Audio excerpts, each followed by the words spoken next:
Hi guys, I hope all of you are doing well. In 2024, unless and until it is an absolute requirement for you, do not apply for a Canadian visitor visa. I am Niladri Mukherjee. I am a regulated Canadian immigration consultant and I practice in Mississauga, Ontario, Canada.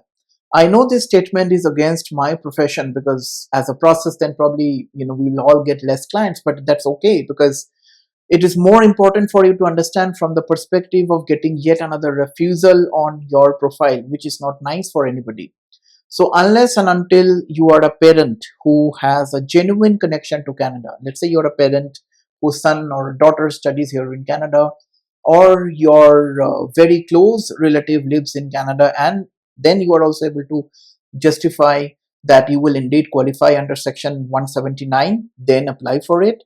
But if your objective is to, let's say, you are single, you are self-employed, you want to come to Canada on a visitor visa and then try to seek if you can get an employment and all this sort of stuff, probably this is not the right time that you apply for. And this is more so if you're watching this video from Pakistan. The number of refusals that I have seen, at least in the last few months, is astronomically higher. And this is again more so for countries such as Pakistan, because when you apply for the GCMS notes, what you see in the notes is that officers writes that the socio-economic situation of the country does not make him convinced that you will indeed leave Canada well within the maximum period authorized for your temporary stay. And this is not only for Pakistan. Let's say if we talk about Bangladesh, you're going to get the same story, right? If you are applying it from India, for example, the storyline may not be exactly the same, but again, you have to undergo a lot of scrutiny and all this sort of stuff. So I'm not discouraging anybody not to apply for a visa. I'm not saying that you don't apply for a visa at all. What I'm saying is that unless and until this is absolutely necessary, that's number one. And unless and until, now this is most important, unless and until you think that you qualify under regulations 179, you satisfy all the criteria that is being laid down under regulations 179, don't apply for it. So regardless of the travel history that you have, regardless of how many US visas do you have, or regardless of how many times you have been to UK or Germany, all these things become null and void unless and until you are able to convince that particular decision making officer here in Canada that you will indeed leave Canada at the end of the stay. The amount of bank statement, the amount of money you have in your bank statement, where the money is coming from, the kind of employment that you have, the kind of social establishment that you have back home, the kind of obviously the travel histories that you have, why exactly do you want to come to Canada, and all this sort of stuff play a pivotal role.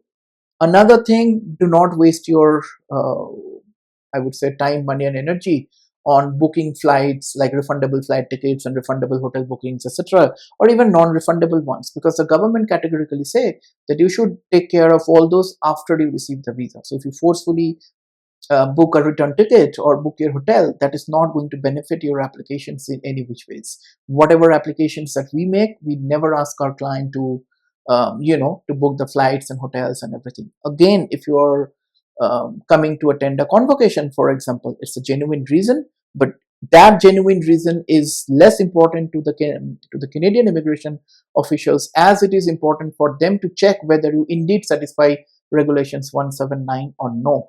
So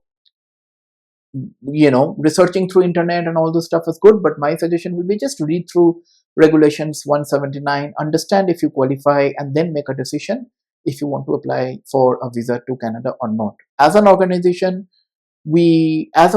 incidentally, we end up dealing with all the refused applications. People don't come to us when it's a fresh application. For the most part, they typically come to me after getting a multiple refusal. So I have seen refusals, I have handled refusals of all kinds.